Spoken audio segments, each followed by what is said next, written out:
పట్నం రైతు మిత్రులకు స్వాగతం. తోటను సాగు చేస్తూ మన మనసులు బాగు చేసుకుందాం. ఒక చిన్న మంచి మాట, ధనం ఉన్న వారితో కాదు, గుణం ఉన్న వారితో స్నేహం చేయాలి.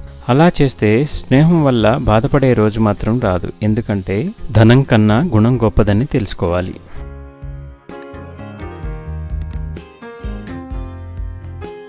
ఈరోజు మనం మన మిద్దె తోటపై ఇంతవరకు ఇవ్వనటువంటి ఒక కంపోస్ట్ని ఇస్తున్నాము.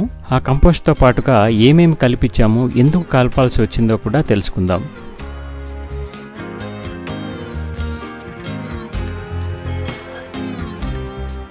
ఇక వీడియోలోకి వెళ్ళబోయే ముందు ప్రతి ఇంట్లో ఉండేటువంటి ఈ మెడిసినల్ ప్లాంట్ ఏంటో తెలిస్తే తప్పకుండా కామెంట్ చేయండి. ఇక ఈరోజు మనం ఇంతవరకు మన గార్డెన్లో ఉపయోగించినటువంటి కంపోస్ట్ని ఈరోజు మనం ఉపయోగిస్తున్నాం. అది ఏం కంపోస్ట్ అంటే గొర్రెల ఎరువుని మనం కేజీ 5 రూపాయలకి ప్రీవియస్ వీడియోలో ఎక్కడ దొరుకుతుందో చెప్పాం. అక్కడి నుంచే ఈ గొర్రెల ఎరువు తీసుకురావడం జరిగింది. మనం సాధారణంగా మొక్కలకి కంపోస్ట్ ఇవ్వాలి అనుకుంటే 10 కేజీల కంపోస్ట్కి 1 కేజీ నీమ్ కేక్ పౌడర్ని కలుపుకోవాలి. ఇలా మనం వేపపిండిని అలాగే గొర్రెల ఎరువుని కలిపి ఇద్దామని కలుపుతున్నాము. కలిపి ఇచ్చేటప్పుడు ఏం జరిగిందో కూడా ఒకసారి చూడండి. అధిక మొత్తంలో నైట్రోజన్, ఫాస్ఫరస్ మరియు పొటాషియం ఉండేటువంటి గోట్ మాన్యూర్ ఇప్పటికే మన మిత్రుల్లో చాలా మంది యూజ్ చేస్తున్నారు. గోట్ మాన్యూర్ కానివ్వండి లేదా పౌల్ట్రీ మాన్యూరు చాలా అరుదుగా దొరుకుతుంది. అలాగే దీన్ని కొంచెం తక్కువ మోతాదులోనే యూజ్ చేస్తుంటాం. ఎందుకంటే ఎక్కువగా పశువుల ఎరువు అయితే ఈజీగా దొరుకుతుంది. అలాగే ఘన, ద్రవ జీవామృతాలు కూడా తయారు చేసుకోవచ్చు. అలాగే గోట్ మరియు చికెన్ మాన్యూర్ని అప్పుడప్పుడు యూజ్ చేయటం వల్ల సాయిల్లో ఉండే pH లెవెల్స్ బ్యాలెన్స్డ్గా మెయింటైన్ అవుతాయి. బాగా మాగినటువంటి గోట్ మాన్యూర్ పల్వరైజ్డ్ అయి ఉండడం వల్ల చాలా ఈజీగా కలిసిపోయి మంచి రిజల్ట్స్ ఇస్తాయి. దీనిలో 30% నైట్రోజన్, అలాగే 70% ఫాస్ఫరస్, 70% పొటాషియం ఉంటాయి.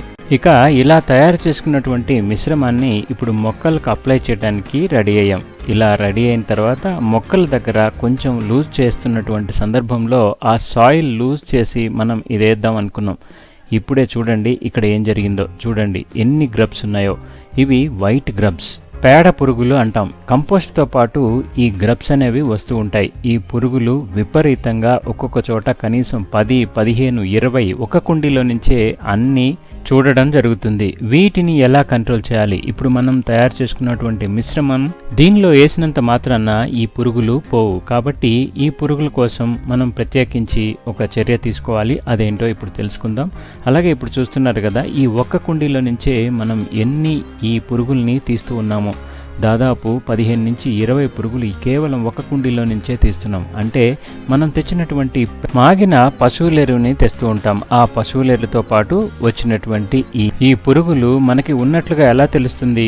ప్రతి 15 లేదా 20 రోజులకు ఒకసారి మనం వేసేటువంటి కంపోస్టుకు ముందుగా ఒకసారి ఆ చెట్టు చుట్టూ ఉన్నటువంటి మట్టిని కదిలించి చూస్తూ ఉండాలి. అప్పుడే మనకి ఇటువంటి విషయాలన్నీ కూడా తెలుస్తూ ఉంటాయి. ఈ పురుగులు మీదకు వస్తూ ఉంటాయి కాబట్టి వాటిని కంప్లీట్గా తీసి వేరేసేయాలి, వాటిని చంపేసేయాలి. ఇక మళ్ళీ రాకుండా దీనితో పాటుగా మనం మెటా పవర్ లేదా మెటారైజం అనేటువంటి జీవన మందును దీనితో పాటు కలుపుకోవాలి. ఈ మెటారైజం చెదలతో పాటుగా పేడ పురుగులు, సాయిల్లో వచ్చే అనేక రకాల పురుగులకి చక్కటి పరిష్కారం ఈ మెటా పవర్. ఈ మెటా పవర్ని మనం 10 కేజీల వెర్మీ కంపోస్ట్ కానీ లేదా ఇతర ఏదైనా ఆర్గానిక్ కంపోస్ట్తో 1/4 కేజీ మెటారైజంని కలుపుకోవాలి. ఇలా గ్రబ్స్ని గుర్తించినటువంటి కుండీలో ఈ మిశ్రమాన్ని కలపడం వల్ల ఈ పురుగులు అంతమవుతాయి. ఇక ఈ వీడియోలోని ఇన్ఫర్మేషన్ మీకు నచ్చినట్లయితే తప్పకుండా లైక్ చేయండి. అలాగే మరింత మందికి చేరే విధంగా షేర్ చేయండి. మన ఛానల్ని ఇంతవరకు ఎవరైనా సబ్స్క్రైబ్ చేసుకోకుండా ఉంటే వెంటనే సబ్స్క్రైబ్ చేసుకోండి. మరిన్ని లేటెస్ట్ గార్డెనింగ్ వీడియోస్ని వెంటనే పొందండి. Thanks for watching. Happy gardening.